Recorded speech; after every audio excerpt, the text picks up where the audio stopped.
Hello friends, नमस्कार। Ganga academy परिवार में आप सभी सादर आमंत्रित हैं। मित्रों, तो देर किस बात की, जुड़ जाइए। ये गंगा एकेडमी आपका मंच है, आपका प्लेटफॉर्म है, आपका परिवार है। तो आप सभी बस फटाफट चैनल से जुड़ के जाइए। आप सब कंजूसी ना करें। आप सभी से अपील करता हूं, गुजारिश करता हूं कि ये गंगा एकेडमी अपने मोबाइल में, लैपटॉप में यूट्यूब को खोलकर सर्च कर लीजिए और स्वामी विवेकानंद के लोगों वाले चैनल पर आप सब सब्सक्राइब कर लीजिए। प्लीज मेरे प्यारे बच्चों, आप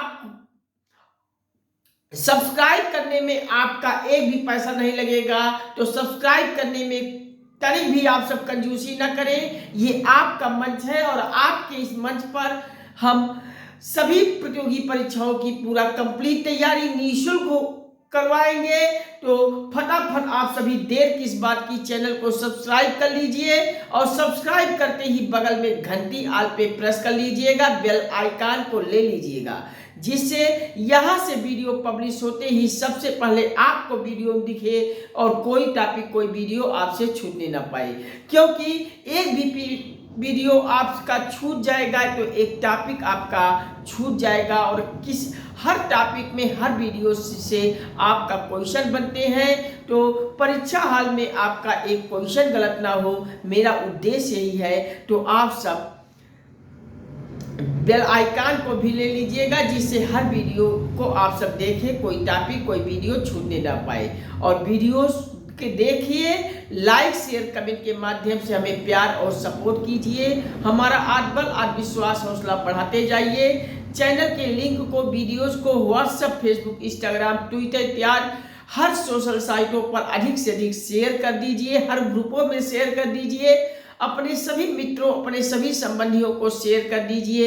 ये जिम्मेदारी आप सभी को दे रहे हैं कि इतना शेयर कर दीजिए कि संपूर्ण भारत के हर घर, हर परिवार, हर सदस्य तक गंगा एकेडमी पहुंच जाए। भारत के प्रत्येक नागरिक तक आप सभी से पहुंचा दीजिए, जिससे हर घर में शिक्षा मिले, हर घर में सरकारी नौकरी मिले। तो आप सभी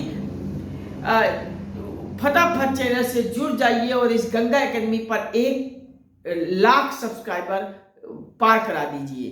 क्या आप सभी डिजिटल बोर्ड पर पढ़ना चाह रहे हैं? मेरे प्यारे बच्चों, ये व्हाइट बोर्ड के स्थान पर डिजिटल बोर्ड की इच्छा आप सभी को है क्लासेस करने की। तो फटाफट आप सभी गंगा एकेडमी पर 1 लाख सब्सक्राइबर हमें पूरा करवा दीजिए। जिस दिन आप सभी गंगा एकेडमी के चैनल पर, इस मंच पर आप सभी 1 लाख का सब्सक्राइबर पूरा करवा दिए, आप सब वीडियोस को देखते जाएंगे, तो ये व्हाइट बोर्ड तत्काल निकलकर व्हाइट बोर्ड के स्थान पे डिजिटल बोर्ड लग जाएगा।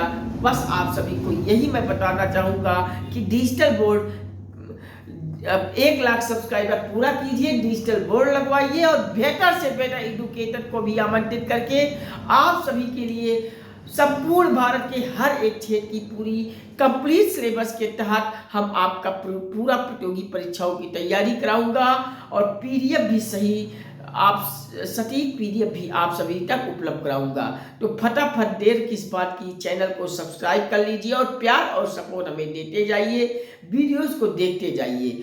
2-4 बार लगातार वीडियोस को देख लेंगे, आपकी सारी टॉपिक आत्मसात हो जाएगी और कभी भूलेगी नहीं। परीक्षा से पहले रिवीजन कर लीजिएगा और रिवीजन करके परीक्षा देने जाइए। एक भी क्वेश्चन अगर छोड़ के आए तो हमें आके बताइएगा कि सर क्वेश्चन छूट गया। आप सभी नहीं छोड़ोगे मेरे प्यारे बच्चों, एक भी क्वेश्चन गलत भी नहीं होगा मेरे प्यारे बच्चों। बस गंगा एकेडमी पर आप सब प्यार और सपोर्ट दीजिए, चैनल को सब्सक्राइब करिए, बगल में घंटी दबा लीजिए और प्यार और सपोर्ट, लाइक शेयर कमेंट से हमें देते जाइए। तो हम आप सभी को पढ़ा रहे थे भारतीय दंड संहिता, यानी कि आईपीसी, इंडियन पेनल कोड। और आने वाले समय में यूपीपी और यूपीएसआई, उत्तर प्रदेश पुलिस और एसआई की परीक्षा है मेरे प्यारे बच्चों। पुलिस की डेट भी आप सभी को निर्धारित हो चुकी है, 17 और 18 फरवरी। तो आप सब देखते जाइए, हमने हिंदी की पूरी प्लेलिस्ट गंगा एकेडमी पे बन के तैयार है, देख लीजिएगा। सामान्य गणित की भी प्लेलिस्ट बन के तैयार हो गई है, उसको देख लीजिएगा। 17-18 फरवरी से पहले ये भारतीय दंड संहिता आईपीसी भी बन के तैयार हो रही है, इसको भी देख लीजिए। और पुलिस एसआई की परीक्षा देकर एक सरकारी नौकरी लेकर वर्दी पहन लीजिए अपने शरीर में, जिससे अपने आपके और आपके घरों के सपने को साकार कर दीजिए। मेरे प्यारे बच्चों, ये वक्त है आपके सपनों को साकार करने का।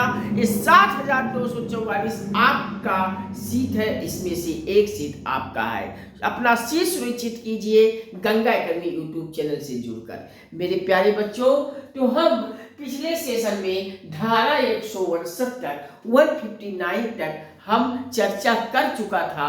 आज हम 159 से लेकर आगे की धाराओं पर आप सभी से वार्ता करेंगे, चर्चा करेंगे, परिचर्चा करेंगे और एक एक धारा को हम आप सभी को घोल के पिलाने का वादा कर रहा हूं। बस आप सभी गंगा एकेडमी पर प्यार और सपोर्ट दीजिए, वीडियोस को देखिए और सब्सक्राइब करके बेल को ऑल पे प्रेस कर लीजिए और इसे शेयर करके संपूर्ण भारत के हर एक आम नागरिक तक वीडियोस को पहुंचा दीजिए।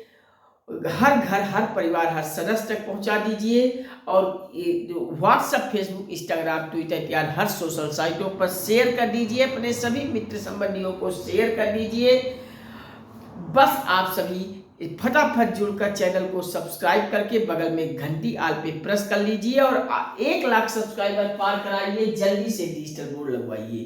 यही आप सभी से बार बार गुजारिश करता हूँ, बार बार अपील करता हूँ कि जल्दी से आप सभी 1 लाख सब्सक्राइबर पार कराइए और जल्दी से डिजिटल बोर्ड लगवाइए। आप सभी के ये सहयोग से जब जल्द ही डिजिटल बोर्ड लगने वाली है तो 1 लाख सब्सक्राइबर आप देर मत कीजिए, जल्दी से पार कर लीजिए। आप सभी इस गंगा एकेडमी चैनल पर गंगा एकेडमी परिवार में सादर आमंत्रित है। फटाफट चैनल को सब्सक्राइब कर लीजिए। मेरे प्यारे बच्चों, कंजूसी मत कीजिएगा। आप सब सब्सक्राइब करने में कंजूसी महसूस करते हैं। एक भी पैसा आपका नहीं लगता है सब्सक्राइब करने में, वीडियोस को देखने में एक भी पैसा नहीं लगेगा। ये गंगा एकेडमी पर आप सब प्यार और सपोर्ट दीजिए। हम पूरा कोर्स संपूर्ण भारत के हर एक क्षेत्र की पूरी कंप्लीट तैयारी आपको निःशुल्क करवाएंगे और पीडीएफ सहित उपलब्ध कराएंगे।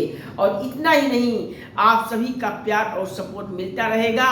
1 लाख सब्सक्राइबर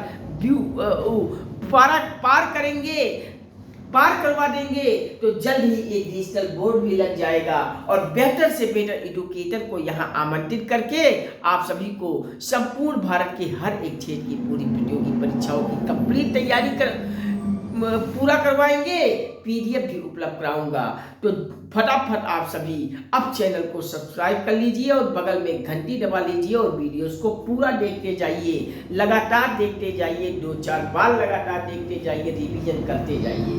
तो चलिए, आज हम धारा 59 से आगे की चर्चाओं पर आईपीसी में पढ़ेंगे, भारतीय दंड संहिता में पढ़ेंगे, इंडियन पैनल कोड में पढ़ेंगे।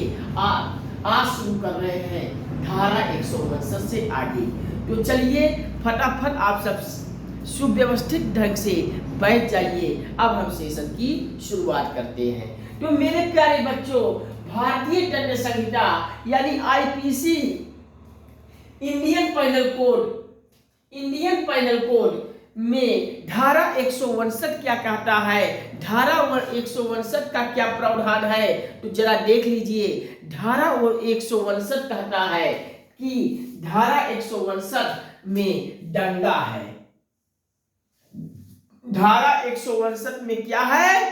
दंगा। दंगा कैसा? दंगा में कहाँ होता है? तो दंगा केवल पब्लिक प्लेसों पर होता है। या कहाँ पे होता है? दंगा पब्लिक प्लेस पर होता है। तो धारा 159 में कहीं दंगा हो जाता है तो वो आईपीसी का धारा 159 है। यानी दंगा कहाँ पे होता है? तो मेरे प्यारे बच्चों, एक पब्लिक प्लेस पर होता है। पब्लिक प्लेस पर दंगा होता है और आईपीसी के धारा 159 में दंगा की बात डाली हुई है। तो धारा 159 में आप सब याद कर लीजिए, दंगा दंगा कहाँ होती है? ब्रैकेट में लिख लीजिएगा आगे, यह पब्लिक प्लेसों पर होती है। अब हम नेक्स्ट आईपीसी की धारा 160 पे आते हैं, 160 में आते हैं। तो मेरे प्यारे बच्चों, धारा 159 क्या कहता है? याद कर लीजिए कि दंगे का दंड का वर्णन यहाँ पे है। यानी कोई दंगा अगर कहीं हुआ है तो उस दंगे में जो दंड का वर्णन है, उस दंगे के दंड का वर्णन यहाँ धारा 160 में दिया हुआ है। वह हमने धारा 159 में पढ़ा था कि सिर्फ दंगा ही की बात थी कि कहाँ किस प्रकार की दंगा हो रही है, ये आईपीसी के धारा 159 में लिखा हुआ है। और दंगा कहाँ होता है? तो पब्लिक प्लेसेस पर होता है। और जो दंगे के दंड का वर्णन है वो आईपीसी के धारा 160 में दी हुई है। तो याद कर लीजिए कि निम्नलिखित में से किस आईपीसी की धारा में दंगा की चर्चा हुई है? तो आईपीसी के धारा 159 में याद कर लीजिए, 159 में क्या है? तो आईपीसी के धारा 159 में दंगा का वर्णन है। दंगा कहाँ पे होता है? तो याद कर लीजिए, दंगा पब्लिक प्लेसेस पर होता है। अब जो 159 में दंगा हुआ है, क्या उस दंगे में कोई दंड का प्रावधान है? तो ये दंगे में दंड का प्रावधान किस आईपीसी में आपको पढ़ना है? तो धारा 160 में आपको पढ़ना है। आईपीसी का धारा 160 में वर्णन है कि जो दंगा हुआ है उस दंगे का दंड का वर्णन यहाँ किया गया है। और इस दंगे के दंड के वर्णन में एक महोदय है, महोदय का नाम याद कर लीजिए, ब्लैक स्टोन। ब्लैक स्टोन जी ने कहा था कि जो दंगा हुआ है, दंगे में दोनों पक्ष सक्रिय होता है। तो आपको आईपीसी के धारा 160 में इतनी चीजें जानकारी होनी चाहिए। याद कर लीजिए मेरे प्यारे बच्चों कि 160 में जो दंगा होता है उन दंगों के दंड का वर्णन यहाँ किया गया है। किस आईपीसी की धारा में? तो 160 आईपीसी की धारा में। और इस 160 आईपीसी की धारा में एक महोदय है ब्लैक स्टोन। ब्लैक स्टोन ने कहा है कि जो दंगा होता है उन दंगों में दोनों पक्ष सक्रिय होता है। यानी क्या दंगा किसी एक व्यक्ति से होता है? नहीं प्यारे बच्चों, कोई दो व्यक्ति आपस में जब साथ आएंगे तभी दंगा होगा।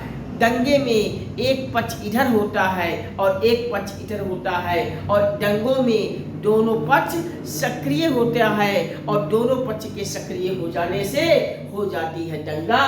तो ये ब्लैक स्टोन महोदय ने कहा था कि दंगे में दोनों पक्ष सक्रिय होता है। तो धारा 160 में याद कर लीजिए। अब हम नेक्स्ट आईपीसी की धारा की ओर बढ़ते हैं।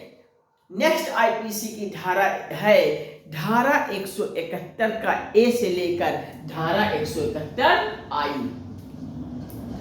याद कर लीजिए, नेक्स्ट धारा 171 से के ए से लेकर धारा 171 के आई। आईपीसी भारतीय दंड संहिता इंडियन पेनल कोड का एक नेक्स्ट धारा आता है धारा 171 और धारा 171 में कुछ पार्ट टाइप है। तो धारा 171 का ए से लेकर ABCD इस प्रकार से 171 का आई तक आ जाता है। तो धारा 171 से ए से लेकर धारा 171 के आई तक क्या है, तो याद कर लीजिए, इसमें निर्वाचन संबंधी अधिकारी का वर्णन है। जो चुनाव होता है और जब चुनाव होता है तो चुनाव के किसके मार्गदर्शन में होता है, तो आप कहोगे निर्वाचन अधिकारी के मार्गदर्शन में होता है। चाहे लोकसभा का चुनाव हो, राज्यसभा का चुनाव हो, प्रधानी का चुनाव हो, ग्राम पंचायत का चुनाव हो, इस हर चुनाव कहीं ना कहीं किसी निर्वाचन अधिकारी के मार्गदर्शन में चुनाव होता है। तो ये निर्वाचन संबंधी अधिकारी जो सिलसिला है ये आईपीसी के किस धारा के अंतर्गत आता है, तो आपको याद करना होगा कि निर्वाचन संबंधी अधिकारियों का जिक्र भारतीय दंड संहिता इंडियन पैनल कोड आईपीसी की धारा 171 ए से लेकर 171 आई तक चर्चा की गई है निर्वाचन संबंधी अधिकारी की। मेरे प्यारे बच्चों, मैंने बताया आपको कि चुनाव किसी न किसी निर्वाचन संबंधी अधिकारी के मार्गदर्शन में होता है। तो लोकसभा, राज्यसभा,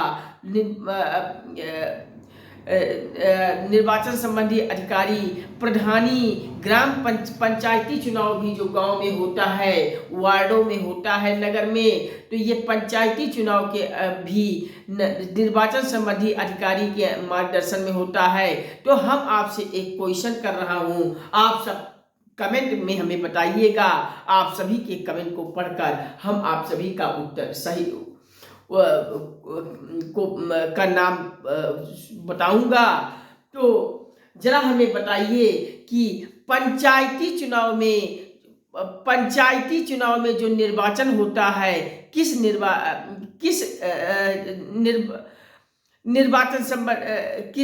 निर्वाचन के मार्गदर्शन में चुनाव होता है, तो ये मुख्य निर्वाचन अधिकारी, राज्य निर्वाचन अधिकारी, या दोनों, या इनमें से कोई नहीं। तो जरा आप सब बताइएगा कि पंचायती का जो चुनाव होता है किस निर्वाचन से चुनाव होता है। तो आप सब इसका कमेंट में हमें बताइएगा। आप सभी का उत्तर का मैं बेसब्री से इंतजार करूंगा। तो मैंने आपको धारा 171 के ए से लेकर धारा 171 के आई तक मैंने आपको बताया कि यह निर्वाचन संबंधी अधिकारी की वर्णन मिलती है। आईपीसी के धारा 171 ए से लेकर धारा 171 आई में क्या लिखा है, निर्वाचन संबंधी अधिकारी। तो आप याद कर लीजिए। अब नेक्स्ट आईपीसी की धारा हम पढ़ेंगे, धारा 191। तो धारा 191 मेरे प्यारे बच्चों आपको याद कर लेना है, मिथ्या से संबंधित है। मिथ्या का मतलब क्या होता है, मिथ्या का तात्पर्य होता है झूठा, यानी झूठ। तो धारा 191 में मिथ्या से संबंधित है। तो कैसा मिथ्या, आइए जानते हैं। तो धारा 191 में जो मिथ्या से संबंधित है, यानी मिथ्या का मतलब होता है झूठा, कोई साक्ष्य दे रहा है, किसी पुलिस के सामने, किसी न्यायालय के सामने कोई व्यक्ति झूठा साक्ष्य प्रस्तुत कर रहा है, मिथ्या साक्ष्य प्रस्तुत कर रहा है, तो निम्नलिखित में से बताइए ये भारतीय दंड संहिता इंडियन पैनल कोड के आईपीसी के किस धारा के अंतर्गत है। तो मिथ्या यानी झूठा साक्ष्य देने का वर्णन आईपीसी के धारा 191 में है। तो 191 में आपको क्या याद कर लेना है, तो मेरे प्यारे बच्चों धारा 191 में आप सब भूलिएगा मत, किसी भी बात की, किसी भी मुद्दे की व्यक्ति मिथ्या यानी झूठा साक्ष्य जब देता है तो वो उस व्यक्ति के खिलाफ दंड दिया जाता है आईपीसी के धारा 191 के अंतर्गत। तो 191 में आपको याद कर लेना है, धारा 191 में आपको याद कर लेना है, मिथ्या यानी कि झूठा साक्ष्य देने पर, जब व्यक्ति कि मिथ्या यानी झूठा साक्ष्य देता है तो उसको दंड दिया जाएगा आईपीसी के धारा 191 के अंतर्गत। तो कहीं भूलिएगा मत, धारा 191 मिथ्या साक्ष्य देना यानी झूठा साक्ष्य देना। अब मिथ्या साक्ष्य अगर कोई दे रहा है तो क्या मिथ्या यानी झूठा आरोप भी लगाएगा? तो जी हाँ मेरे प्यारे बच्चों, अगर कोई व्यक्ति मिथ्या यानी कोई झूठा आरोप लगा रहा है तो उसके भी खिलाफ कार्यवाही हो जाएगी। तो यह मिथ्या यानी झूठा आरोप लगाने पर आईपीसी के किस धारा के अंतर्गत दंडित किया जाएगा वह व्यक्ति? तो धारा 211। तो 211 में कोई व्यक्ति जब मिथ्या यानी झूठा आरोप लगाएगा किसी व्यक्ति पर तो उसे 211 के अंतर्गत दंडित किया जाएगा। तो याद कर लीजिएगा कि मिथ्या यानी झूठा आरोप लगा रहा है तो व्यक्ति को दंडित किया जाएगा आईपीसी के धारा 211 पर से, और जब व्यक्ति मिथ्या यानी झूठा साक्ष्य देगा तो उसे धारा 191 के अंतर्गत दंडित किया जाएगा। नेक्स्ट आइए, नेक्स्ट आईपीसी का धारा 228। 228 आईपीसी का अगला धारा है 228, और 228 की आईपीसी की धारा में बात की गई है किसी न्यायिक व्यक्ति का अपमान अगर हो रहा है, किसी न्यायिक व्यक्ति का अपमान किसी के द्वारा हो रहा है तो वह दंडित किया जाएगा आईपीसी के धारा 228 के अंतर्गत। याद रखिएगा, भूलिएगा मत। न्यायिक व्यक्ति का मतलब किसी वकील का कोई आप किसी वकील का अपमान कर दो, न्यायपालिका के किसी जज का, किसी वर्कर्स का आप अपमान करोगे तो उस अपमान करने पर, न्यायिक व्यक्ति के अपमान करने पर आईपीसी का धारा 228 आपके खिलाफ खड़ा हो जाएगा और आप दंडित कर दिए जाओगे। तो संभल जाइएगा, न्यायपालिका के किसी भी व्यक्ति पर आपको ऐसा बात नहीं कहना है, ऐसा उसको ऐसा व्यवहार नहीं करना है उस न्यायिक व्यक्ति से कि उस न्यायिक व्यक्ति का अपमान हो जाए। क्योंकि अगर आप किसी भी न्यायिक व्यक्ति का अपमान करोगे तो आईपीसी के धारा 228 के अंतर्गत आप दंडित कर दिए जाओगे। इस नाते मेरे प्यारे बच्चों, आपको किसी भी न्यायिक व्यक्ति के खिलाफ कोई भी अपमानजनक शब्द, अपमानजनक व्यवहार नहीं करना है। याद रखिएगा, किसी न्यायिक व्यक्ति का अपमान भारतीय दंड संहिता इंडियन पैनल कोड आईपीसी के धारा किस में है? तो धारा 228 में। याद कर लीजिएगा। क्या मेरे प्यारे बच्चों आपको समझ में आ रहा है? तो आईपीसी का नेक्स्ट धारा आपको याद करना है 292। 292। अब 292 में क्या है मेरे प्यारे बच्चों? हम बीच में छोड़ रहे हैं। देखिए यहाँ धारा 159 के बाद 160 बता दिया, 160 के बाद डायरेक्ट मैं 171 पे आ गया। यहाँ देखिए 171 के बाद धारा 191 में डायरेक्ट आ गया, फिर 191 के बाद 211 पे डायरेक्ट आ गया, 211 के बाद 228, 228 के बाद 292 में आ गया। क्यों हम छोड़ रहा हूं? क्योंकि आपकी प्रतियोगी परीक्षा के दृष्टिकोण से महत्वपूर्ण नहीं है मेरे प्यारे बच्चों। एक एक धारा को हम बताते हुए चलेंगे तो आपका टाइम ज़्यादा लग जाएगा, और आगामी 17 और 18 फरवरी को पुलिस की परीक्षा है। इस नाते मैं आप सभी को जो आपकी परीक्षा में पूछे जाते हैं और पूछे जाते रहेंगे, आपके परीक्षा में आएगा, उतने हम आपको स्प्रेड कर रहा हूँ। फिर बाकी आप सभी का प्यार और सपोर्ट मिलता रहेगा। तो एक एक धारा को फिर हम नेक्स्ट पीरियड में बता दूंगा और 1 to all एक एक धारा को भी बता दूंगा। बस आप सभी प्यार और सपोर्ट देते जाइएगा। अभी हम महत्वपूर्ण धारा को लेकर चल रहा हूँ जो आपकी परीक्षा में पूछे जाते हैं। तो आपका प्यार और सपोर्ट मिलता रहेगा तो हम फिर नेक्स्ट टाइम में हम एक एक धारा को भी कंप्लीट कर देंगे।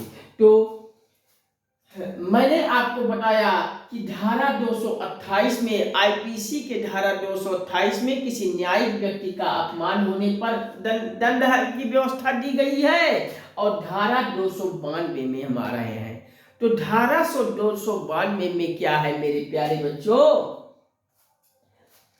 आप सब देखे होंगे कि बुक स्टॉलों पर तमाम अश्लील पुस्तक बिकती है। तो उन अश्लील पुस्तकों के विक्रय करने पर भी आईपीसी की धारा 292 में दंड की व्यवस्था दी हुई है।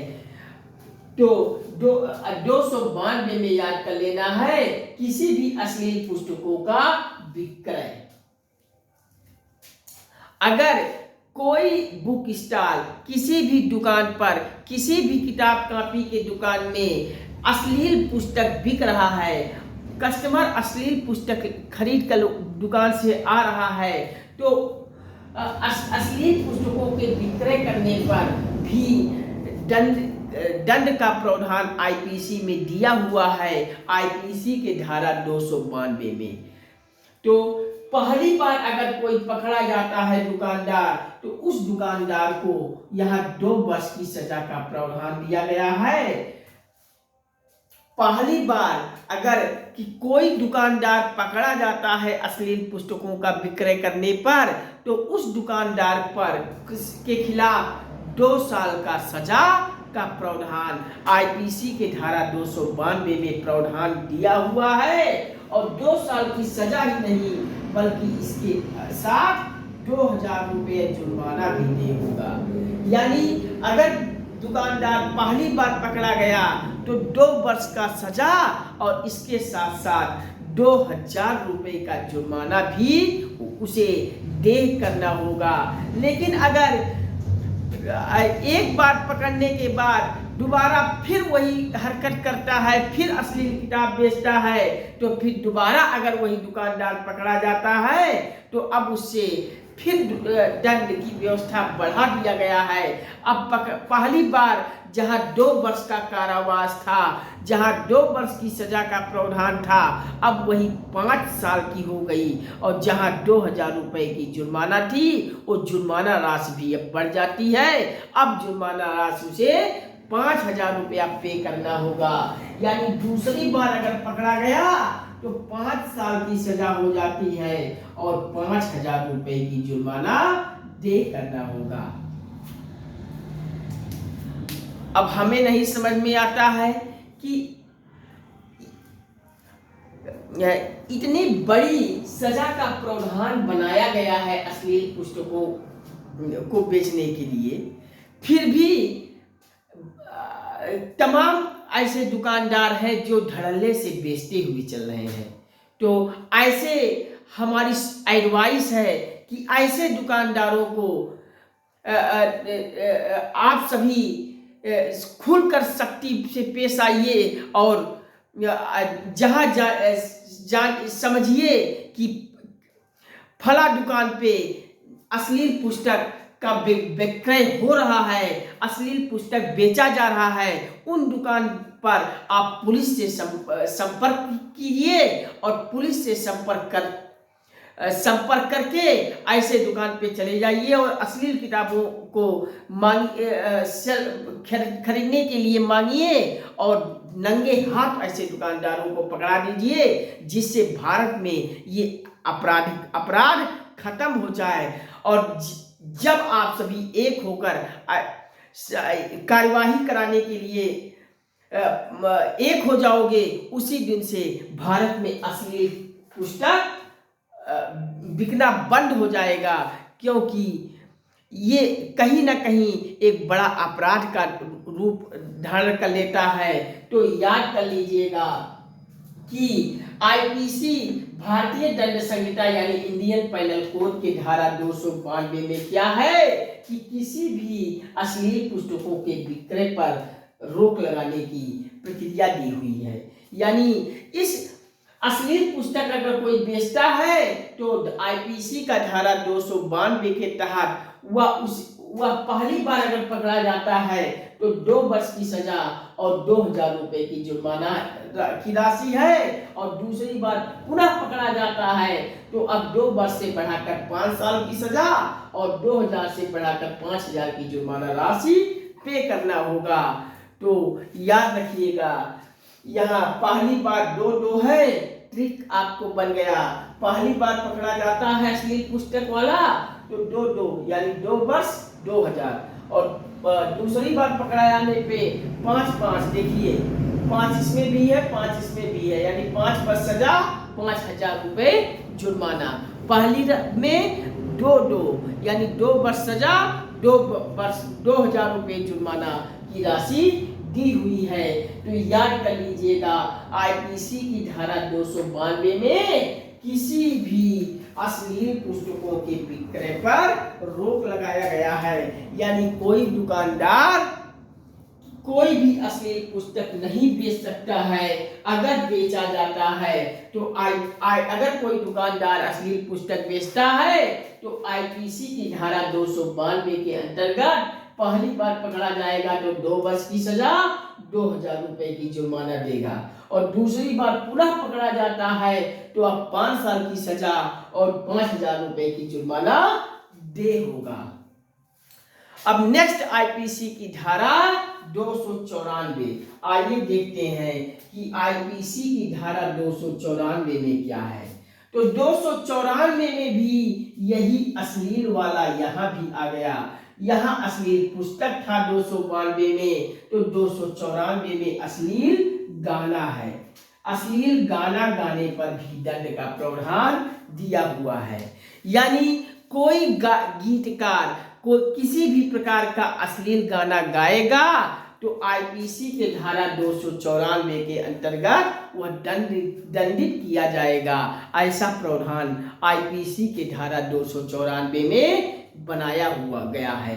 फिर हम नहीं समझते हैं कि तमाम ऐसे भोजपुरी गायक तमाम ऐसे भोजपुरी गीतकार फिर भी ये कानून होते हुए भी ऐसा क्यों गाते हैं जिससे समाज गंदा होता है, ये माहौल खराब होता है। ये ढूढ़िया के चुप और तमाम ऐसे भोजपुरी गाना जो हमारे समाज को गंदा करते हैं दिन हमेशा, ये ऐसा गाना क्यों गाया जा रहा है? इन पर 294 का आईपीसी की धारा के खिलाफ ऐसे गीतकारों पर सजा क्यों नहीं मिलती? ऐसे दुकानदार जो अश्लील पुस्तक लगातार बेचते हुए आ रहे हैं, इन पर धारा 292 के अंतर्गत सजा क्यों नहीं मिलती? हम आप सभी से गुजारिश करता हूं कि कोई भी दुकानदार अगर अश्लील पुस्तक बेच रहा है तो उसके खिलाफ आप आईपीसी के धारा 292 के अंतर्गत कठोर कार्रवाई करवाइए।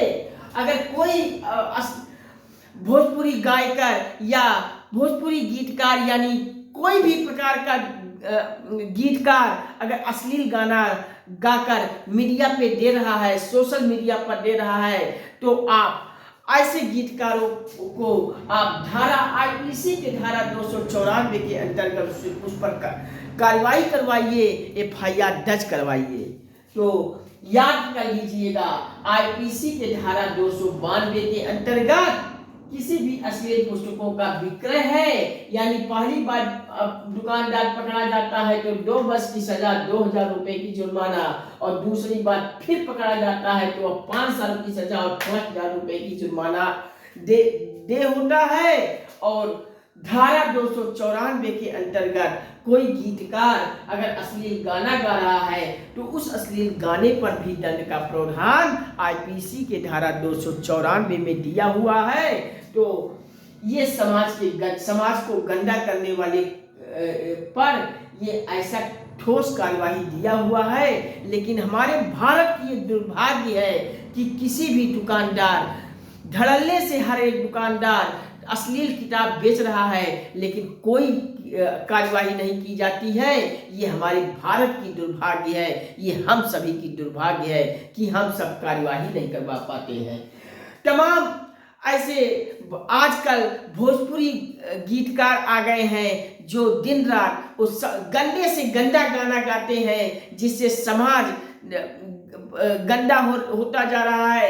हम अपने परिवार में अपनी माँ, बहन, बेटी के साथ वो गाना नहीं सुन सकते।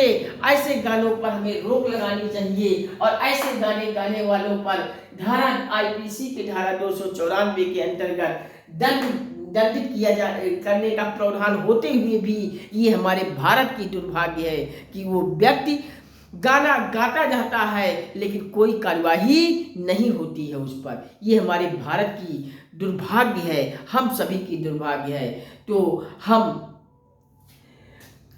ये मंच से ये गुजारिश करूंगा कि ये इन दोनों पर तो कम से कम सख्त से सख्त कार्रवाई हो जाए, जिससे भारत का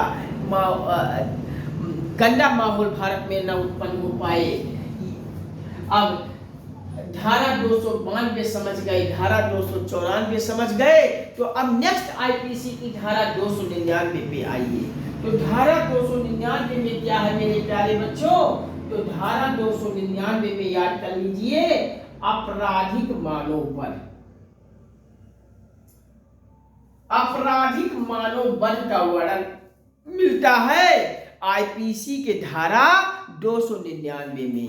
भारतीय दंड संहिता इंडियन पैनल कोड आईपीसी के धारा 299 में आपको याद करना है कि आपराधिक मानव बल। अब याद हो गया धारा 299 आपराधिक मानव बल। तो अब जरा नेक्स्ट आईपीसी की धारा में आते हैं, धारा 300। तो मेरे प्यारे बच्चों, धारा 300 में याद करना है हत्या की परिभाषा। हत्या की परिभाषा। अब हत्या की परिभाषा आपको यहां दी हुई है आईपीसी के धारा 300 में। आईपीसी भारतीय दंड संहिता इंडियन पैनल कोड के धारा 300 में हत्या की कुछ परिभाषा दी हुई है, डिफिनेशन दी गई है। तो पूछ लेगा परीक्षा में, निम्नलिखित में से बताइए किस आईपीसी की धारा में हत्या की परिभाषा का वर्णन मिलता है? तो याद कर लीजिएगा धारा 300 में। धारा 300 में क्या है? हत्या की परिभाषा। हत्या कैसे? मानव बल एक ऐसा मानव बल आपको देखना है। मानव बल यहाँ जो धारा 299 में हमने देखा था, तो ये मानव बल कब हत्या नहीं होगी। आइए जानते हैं मानव बल पर कब हत्या नहीं होगी।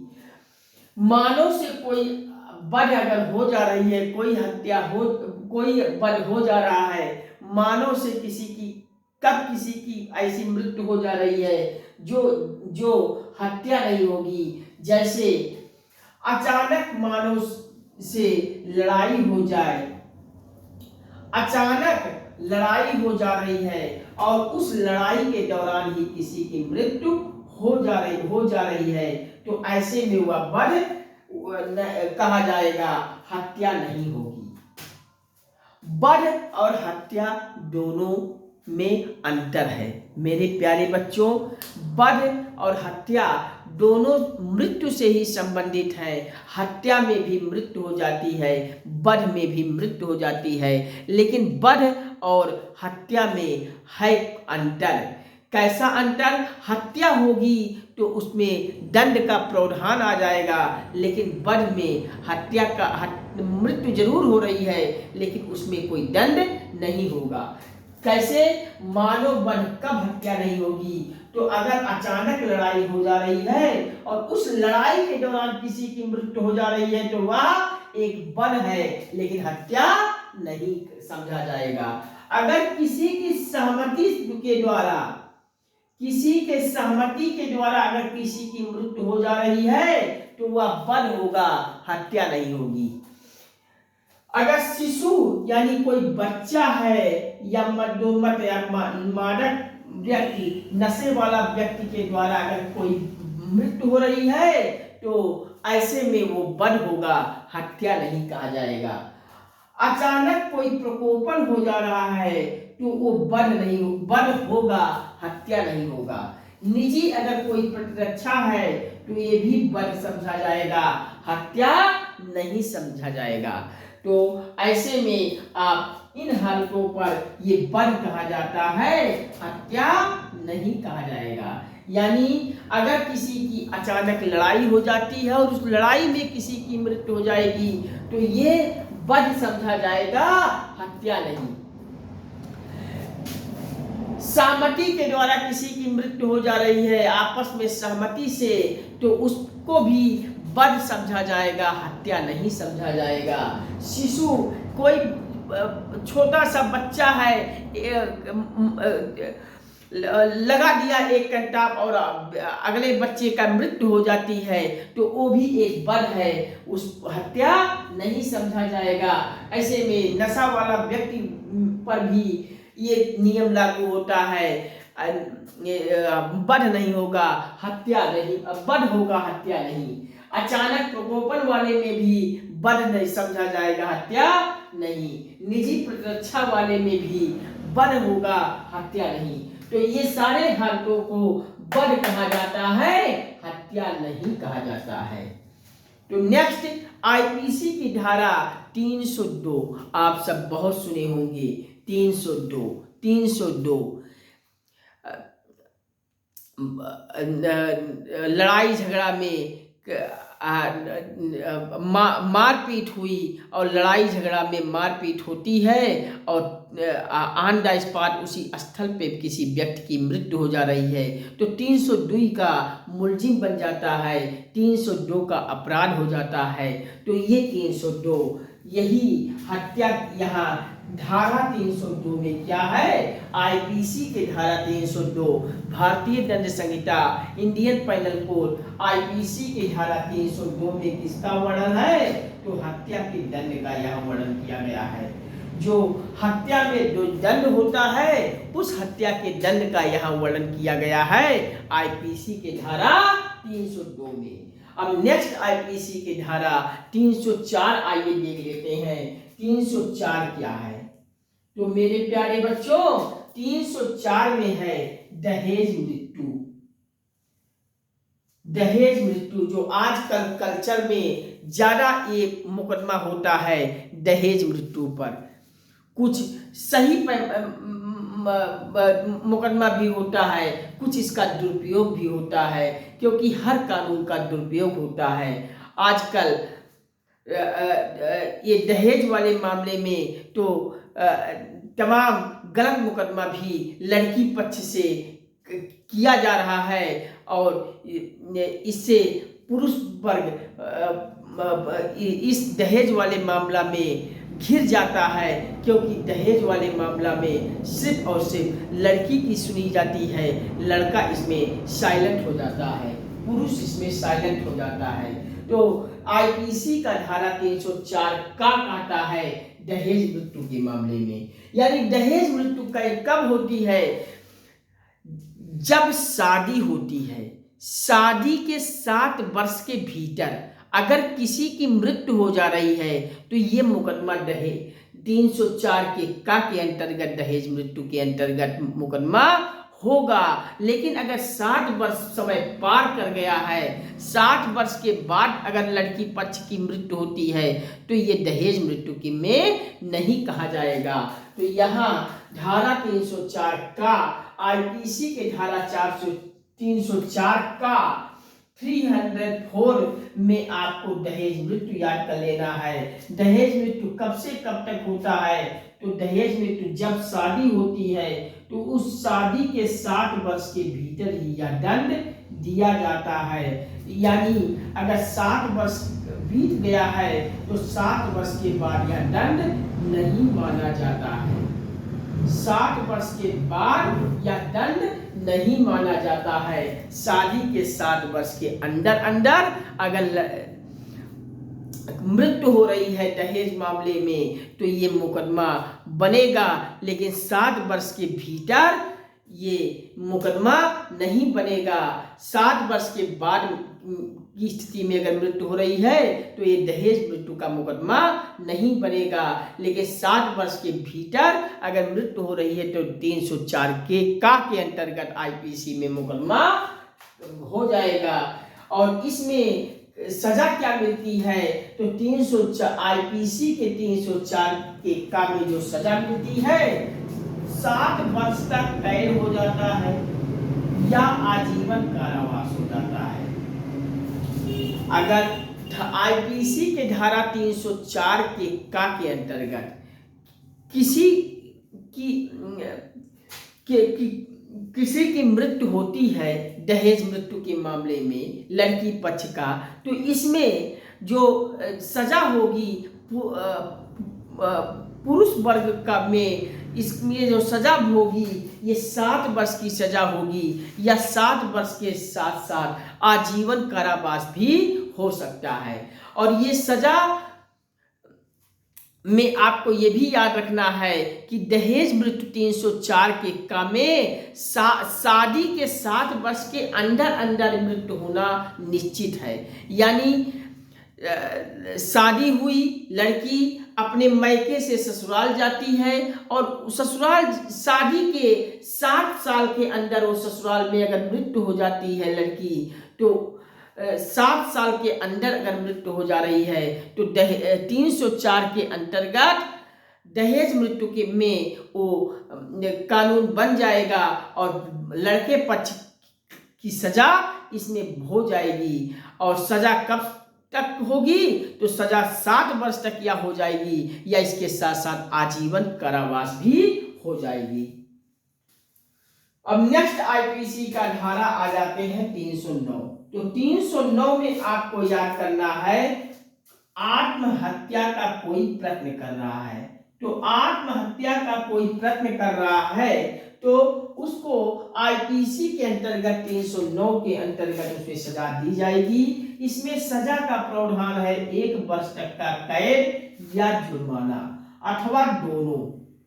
मतलब अगर कोई व्यक्ति 309 के अंतर्गत आईपीसी के धारा 309 के अंतर्गत आत्महत्या का प्रयत्न कर रहा है, कोई व्यक्ति आत्महत्या करने का प्रयत्न किया है तो आईपीसी के धारा 309 के अंतर्गत वह दंडित किया जा सकता है। और उसमें जो दंड होगा, जो सजा होगा, 1 वर्ष तक का कैद होगा या जुर्माना होगा। इनमें से कोई एक होगा या 1 वर्ष का कैद और जुर्माना दोनों हो सकता है। और इसमें एक वार्ड आपको याद कर लेना है। एक केस आया था धारा 309 आईपीसी में आत्महत्या के प्रयत्न पर एक केस आया था श्रीमती ज्ञान कौर वर्सेस पंजाब। तो श्रीमती ज्ञान कौर वर्सेस पंजाब के केस में कहा गया था कि जीने का अधिकार मरने के अधिकार में शामिल नहीं है। जीने का अधिकार में मरने का अधिकार शामिल नहीं है। ये कौन सा केस है? तो याद कर लीजिएगा, श्रीमती ज्ञान कौर वर्सेस पंजाब। तो ये आत्महत्या के प्रयत्न पर वाद आया था आईपीसी के धारा 309 में। तो आपको याद कर लेना है। तो एक बार मैं पूरा रिकॉल करा देता हूं, आप सब रिकॉल कर लीजिए। मेरे प्यारे बच्चों, एक बार पुनः मैं रिकॉल करा देता हूं, आप सब सुनते जाइए।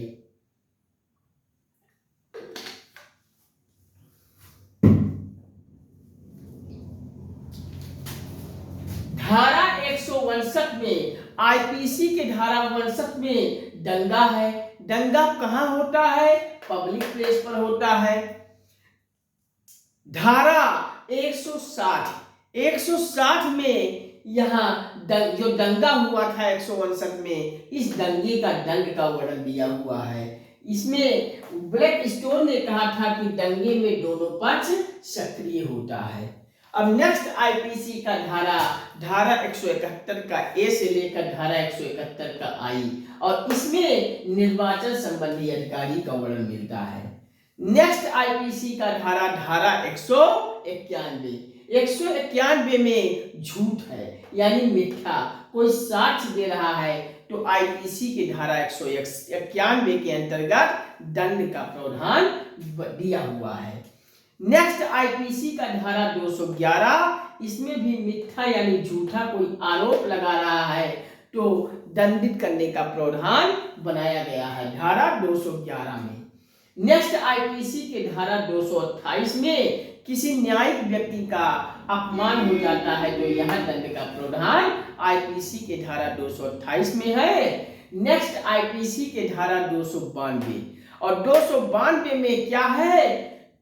कोई दुकानदार अश्लील पुस्तक का विक्रय कर रहा है तो उस पर भी, कोई अश्लील पुस्तकों का विक्रय कर रहा है तो उस पर आईपीसी की धारा 292 के अंतर्गत दंड का प्रावधान बना हुआ है।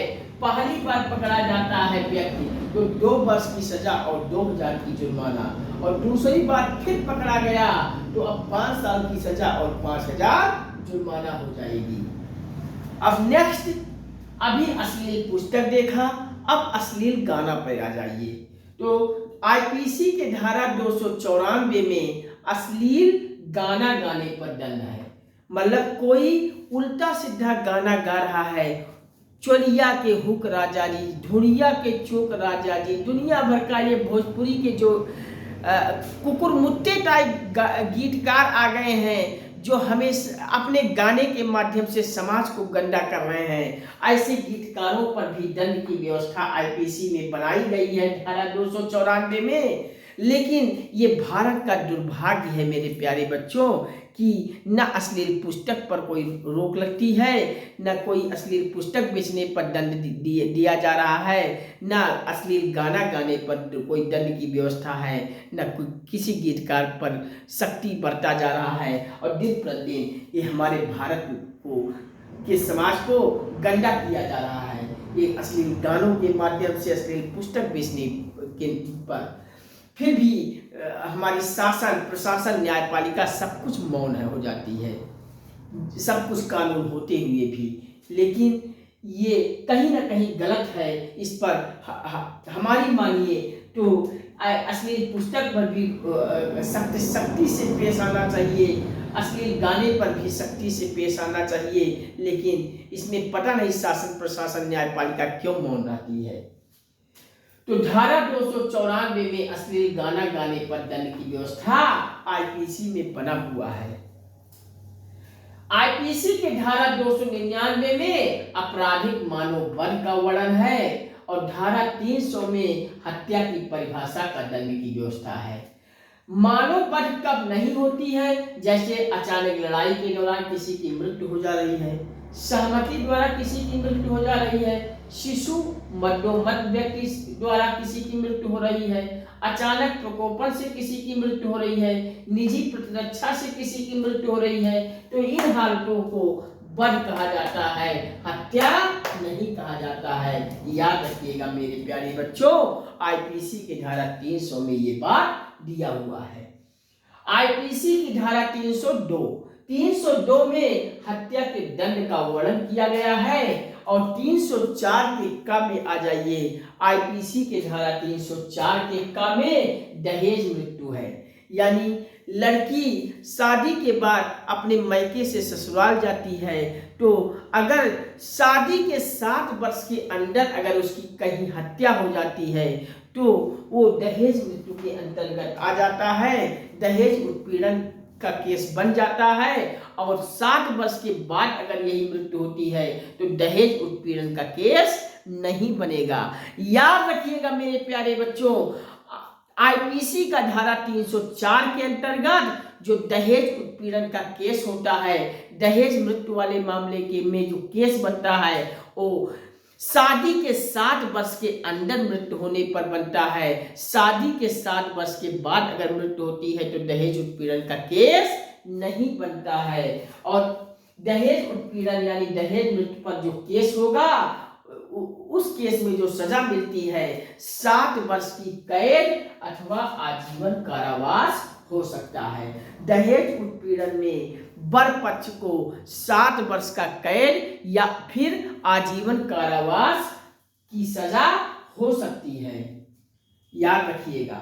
अब आईपीसी का धारा 309 में आत्महत्या का प्रयत्न करने पर वर्णन है। अगर कोई व्यक्ति आत्महत्या का प्रयत्न कर रहा है तो आईपीसी के धारा 309 के अंतर्गत उसे वह दंडित किया जाएगा।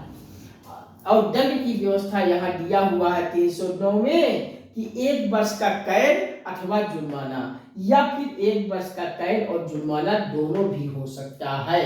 और इस 309 आईपीसी की धारा में एक वाद आया था आत्महत्या के प्रयत्न पर, श्रीमती ज्ञान कौर वर्सेस पंजाब। और श्रीमती ज्ञान कौर वर्सेस पंजाब के केस में ये कहा गया था, ये फैसला आया था, डिसीजन आया था कि जीने के अधिकार में भी मरने का अधिकार शामिल नहीं है। तो याद रखिएगा मेरे प्यारे बच्चों, ये आईपीसी के इन धाराओं को याद कर लीजिएगा, कंठस्थ कर लीजिएगा। वीडियोस को 2-4 बार लगातार देख लीजिएगा। हर एक धारा को आप सब आत्मसात कर जाएंगे, कभी भूलेंगे नहीं। और अधिक से अधिक इसे शेयर कर दीजिएगा मेरे प्यारे बच्चों। व्हाट्सएप, फेसबुक, इंस्टाग्राम, ट्विटर प्यार हर सोशल साइटों के ग्रुपों में अपने सभी मित्रों संबंधियों को और संपूर्ण भारत के हर घर, हर परिवार, हर सदस्य तक पहुंचा दीजिए। भारत के प्रत्येक आम नागरिक तक पहुंचा दीजिए। ये आप सभी की जिम्मेदारी है। आप सभी से अपील करता हूँ, गुजारिश करता हूँ, कंजूसी मत कीजिएगा मेरे प्यारे बच्चों। चैनल को सब्सक्राइब करके बगल में घंटी आल पे प्रेस कर लीजिएगा, जिससे यहाँ से वीडियो पब्लिश होते ही सबसे पहले आपके मोबाइल में पहुँचे। कोई टॉपिक, कोई वीडियो आपसे छूटने न पाए। और हर वीडियोस को आप सब देखिए, लगातार रिवीजन कीजिए और परीक्षा देने कर एक नौकरी लेकर आइए। यही गंगा एकेडमी का उद्देश्य है। गंगा एकेडमी का उद्देश्य है कि संपूर्ण भारत के अधिक से अधिक घरों में अधिक से अधिक नागरिकों को सरकारी नौकरी उपलब्ध कराना। तो ये गंगा एकेडमी का उद्देश्य आप सभी को सफल करना है। चैनल को सब्सक्राइब करके बगल में घंटी दबा लीजिए। लगातार वीडियोस को देखिए, 2-4 बार लगातार देखिए। लगातार आप सब निरंतर रिवीजन करते रहिए। परीक्षा तक आपको रिवीजन करना है और परीक्षा हो जाती है उसके बाद फिर आगामी परीक्षा के लिए भी रिवीजन करना है। और लाइक, शेयर, कमेंट के माध्यम से हमें प्यार और सपोर्ट दीजिए।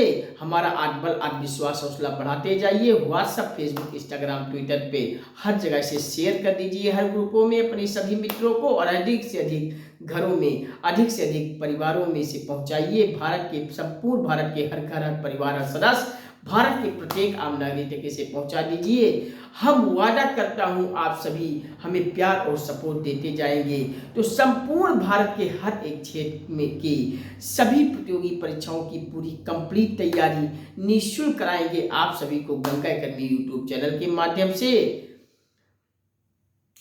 और पीडीएफ सहित उपलब्ध कराएंगे। बस फटाफट आप सभी 1 लाख सब्सक्राइबर पार करवा दीजिए। आप सब निरंतर फटाफट देर मत कीजिए, जल्दी से 1 लाख सब्सक्राइबर पूरा करा दीजिए। ये व्हाइट बोर्ड के स्थान पे आप सभी को जल्द ही डिजिटल बोर्ड भी उपलब्ध हो जाएगी। और बेहतर से बेहतर एजुकेटर को आमंत्रित करके पूरा हर एक विषय की पूरी कंप्लीट तैयारी, संपूर्ण भारत के हर एक क्षेत्र की प्रतियोगी परीक्षाओं की तैयारी विधिवत धुरंधर तरीके से कंप्लीट होगा, पूरा कंप्लीट होगा।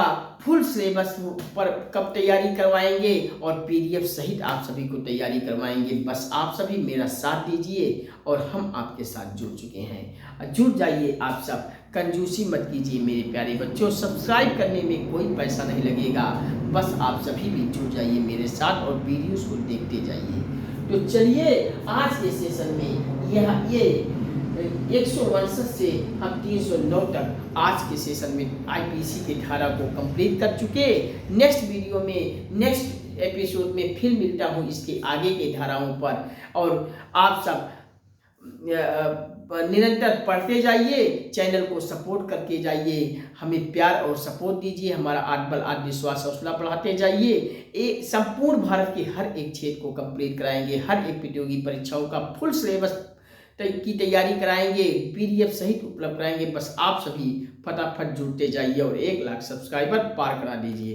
तो चलते हैं, मिलते हैं फिर नेक्स्ट वीडियो में। तब तक के लिए नमस्कार।